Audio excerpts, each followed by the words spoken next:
It's safe for you to get out of the closet. Whatever you have been hiding up until now, now is the time to really come home to yourself. So today is the 22nd of July. Yesterday was the summer solstice.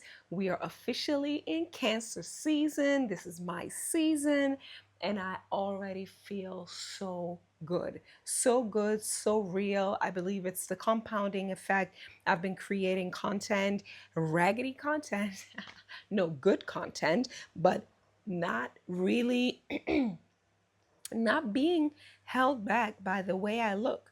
I literally came from the gym this morning and I have been working all day in my sweaty gym clothes. It's after midnight over here, and I'm going to get a beautiful shower after I recorded this video. So I'm giving you a little bit of context so you know that it's the time to get real, okay?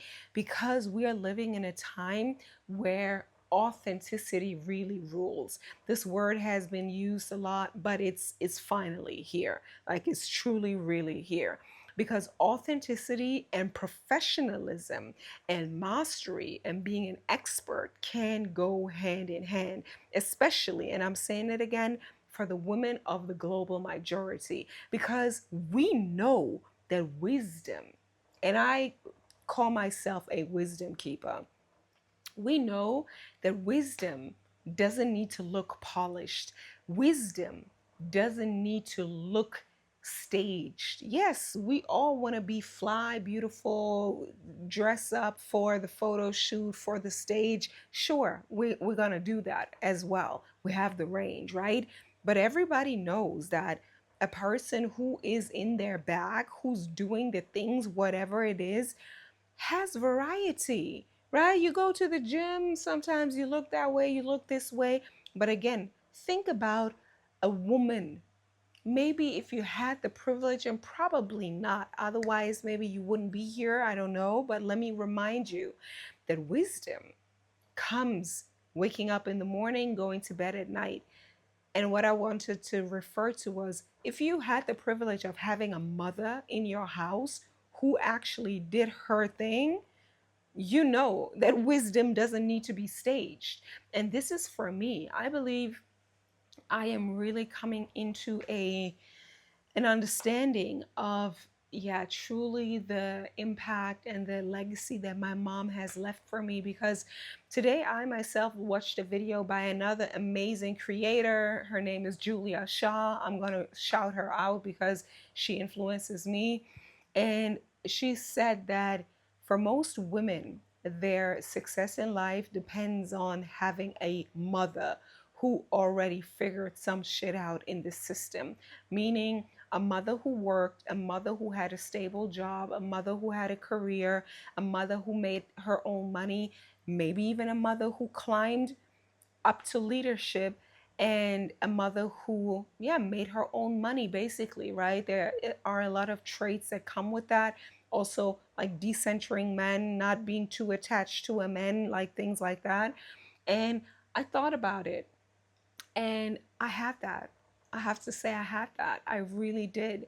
My mom is my role model. My mom did everything I just mentioned. She worked her way up from being working class, starting at the bottom, right? But then later on in life, she made some really good choices. And choices is really the word that it all comes down to. When you are ready to make your money, to create your business, to become visible online, offline, stand in your truth, stand in your power, you will do what it takes. And that's also what my mom did. And I'm so proud of her. I'm so proud that I had the privilege. For me, it took some time to figure a few things out for myself, because the only thing really that I didn't have, many things, I don't want to go too deep into this today, but one thing I realized that I had to cultivate through becoming first stronger and being able to get my own in this world. And as I told you, I worked in corporate sales. I made millions in sales, and I worked for the biggest corporations in the world. And I had to do that for myself. There was this internal drive that I knew that this was part of my path. And now, coming and entering the third stage of awareness. When you work with me, you're going to learn all of that. But there are four levels of awareness, and it says the first level is the why me, is the victimhood mentality, like this why me. Then the second is the by me, is more of the masculine, is when you become, yeah, more of the masculine. And I believe this is where you are probably stuck, right? More in the masculine, more in the doing, more in the hustling, more in the corporate, more of the pretending, a little bit of a mask, a little bit tough. Again, I have nothing against it. Today I'm in my toughness as well. But I can only be in my toughness, in authentic toughness, because yesterday I cried. And that is the range that I had to cultivate to allow myself to be able to also be this highly emotional, intuitive empath that I am. And as I said, yeah, yesterday I had to cry, and my heart now is so close to the surface. It's no longer buried. There's nothing protecting my heart, but me and the decisions that I make in terms of which people are in my life, who do I like close to me. Those are my boundaries now, and the boundaries are there. So I don't have to protect my heart when I walk into the spaces that are family and close friends. So yesterday I went to family and friends, and yeah, like I had like a second male figure, right? This is also where I'm so blessed. As I'm praising my mom, I also want to praise my dad. My dad is Ghanaian. My dad passed away 2 years ago, and my dad's passing truly was my awakening in terms of emotionality. Um, it was the first time where I wept. And I'm so grateful to be half Ghanaian, because the Ghanaian grieving culture is top notch, if I can say that. The Ghanaian grieving culture is a highly evolved cultural intelligence, because the culture understands how important it is to grieve collectively. So we have multiple occasions to grieve, right? There's the first day, of course, then there is everybody comes to the house. There's time to grieve, like really grieve. Maybe, I don't know if you've ever seen it, but Ghanaians, like, they cry sometimes to an extent where you think, like, it's a little bit of a, it's a little bit of a theatrical um, embodiment, right? Where you think, okay, where you wonder, is this real, or that's a little exaggerated? But I understand the intelligence behind it, because it is the moment, and also the catalyst. Even the women who cry so much, where you feel like, if you don't know the culture, you're like, okay, like, are they for real? And but I believe it's a catalyst, it's an invitation for everybody to cry and to cleanse and to purge. And that is exactly what allowed me to weep from the depth of my soul. And I can say that me, as a Cancer woman, I had this lake of sadness buried in me for years, because I didn't allow myself to cry, especially in my youth, young youth, then all through my 20s, all to my late 20s.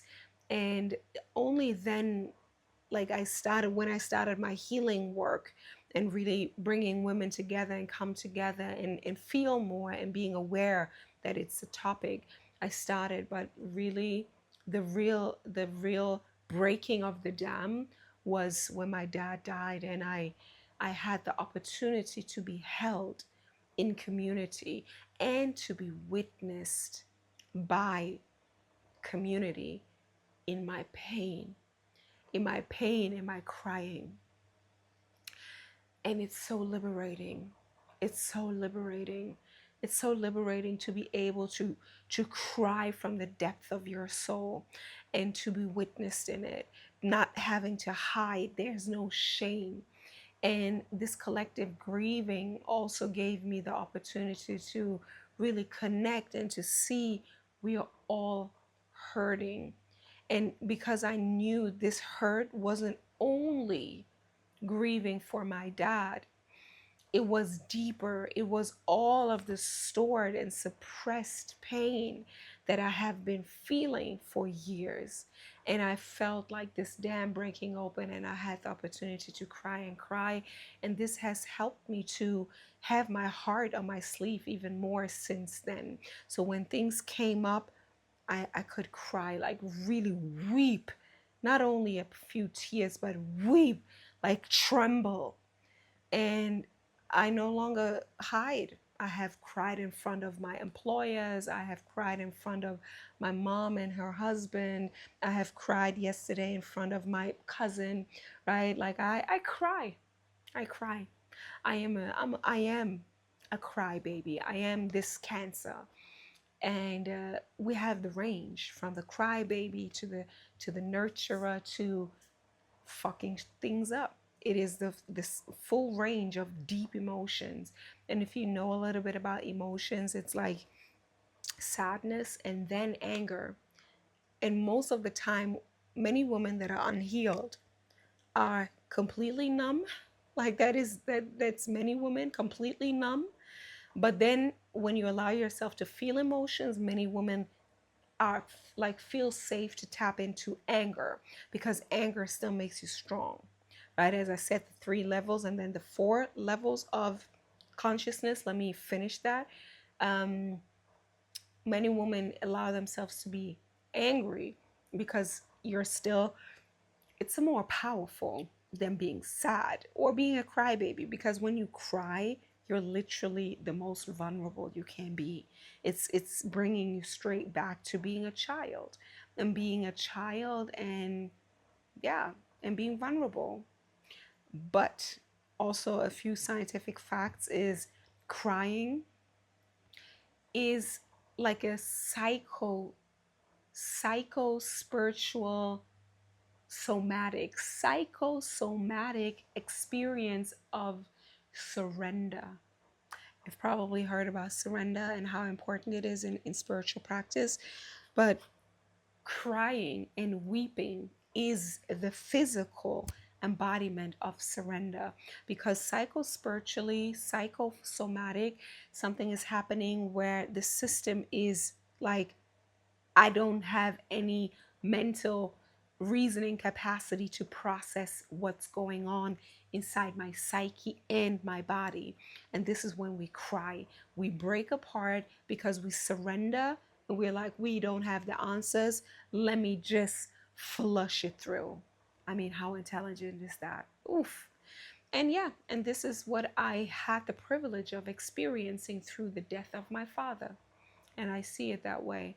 And since then, my channel is open.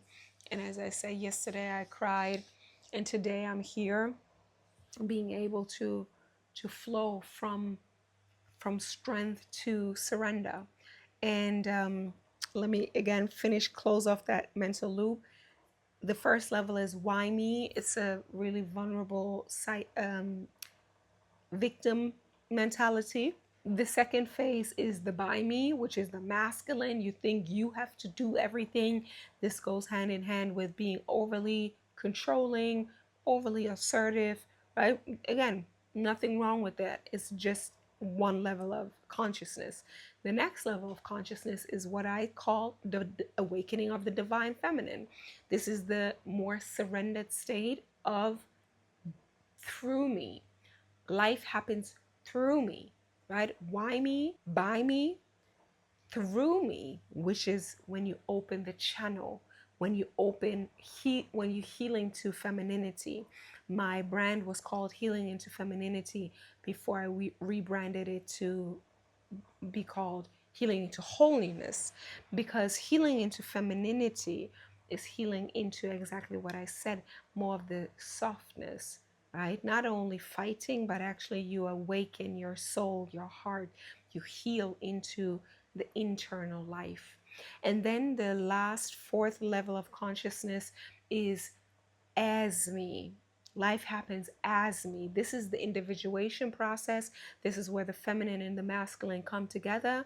And this is also where you are just, I always like to say, dancing with life, right? This is the yin and the yang spiraling. It is the divine union, divine marriage, the masculine, the feminine. It's the individuation process and it's enlightenment, right? Life happens as you. The divine flows through you. You are a channel of the divine. You get the inspiration and you execute the inspiration. This is what we need. This is where we want to be. I want you to know that it is time to stop it pretending, because again, wisdom doesn't come in a costume. Wisdom for me, and I have this wisdom down. I stand on that 10 toes. The wisdom that I have down is culturally, being culturally aware, being aware what is appropriate, where to wear, like where to wear what. I think that's very important. Again, it's also respecting culture, right? But you can go here, you can go there, you can go there, you can wear whatever. It's important, yes. But if you had the privilege of actually knowing wise people, they come in all colors, sizes, shapes, and dresses, right? And even for me being here in my gym clothes, I am going to be aware that this is not my look all the time, right? But with that being said, welcome to Cancer season. Welcome to a season to go from the divine rage, feminine rage, blowing up the lid and being angry. As I said, sadness is below anger, but being angry, fucking shit up, but also being sad and allowing yourself to be touched, because we all have pain. As I said, this is what I realized at the funeral. Like, we are all carrying pain beneath the surface, and it has to be released. That is the intelligence of this very, very ancient, intelligent culture of, in this case, West African, Ghanaian, Ashanti people, right? Weeping together in community, because it is cleansing to the spirit and the soul. And once it is cleansed and flushed out, you can then reconfigure on a new, deeper, and more integrated level. So, real embodiment is the range, is the spectrum. And I want to invite you to embody, right? And if you really want support with that, the original method, the waiting list is down below. This is where we work on your personal brand of actually getting into your most authentic self and then being able to monetize it, because that's what I'm here for, right? It's about creating the identity and the money, all right? So if you're down for that, comment down below or get on the wait list of the original method. And otherwise, I'm looking forward to hear from you. Let me know if you had an experience like that before, if you had the opportunity and the privilege, and I really call it that, to weep and to mourn and to feel how that transformed you, how that opened your heart, and how that actually made you a lighter version of yourself, not carrying this heavy weight. Let me know if you had the privilege. Let me know if you are looking to release more, if it's hard for you, because I know who I'm talking to. Again, You're highly capable, you're multicultural, you're traveled, you're well read. You are a woman of culture, as I like to say, a woman of the world. And I know that most likely the biggest block is the emotional healing. And if you're feeling called, get into the original method. You are a force of nature, and I'm looking forward to see you act like it. And I'm sorry I have to be who I am. I just want to explain that, and I did it in another video, but you are a force of nature. That's exactly why I'm saying that, because water, especially water signs, all signs, we love all signs. You are a force of nature, and this water, oof, water, again, coming back to the tears, to the crying, water is a heavy force, okay? So move like water, move like water, okay? That's it. Until then, bye.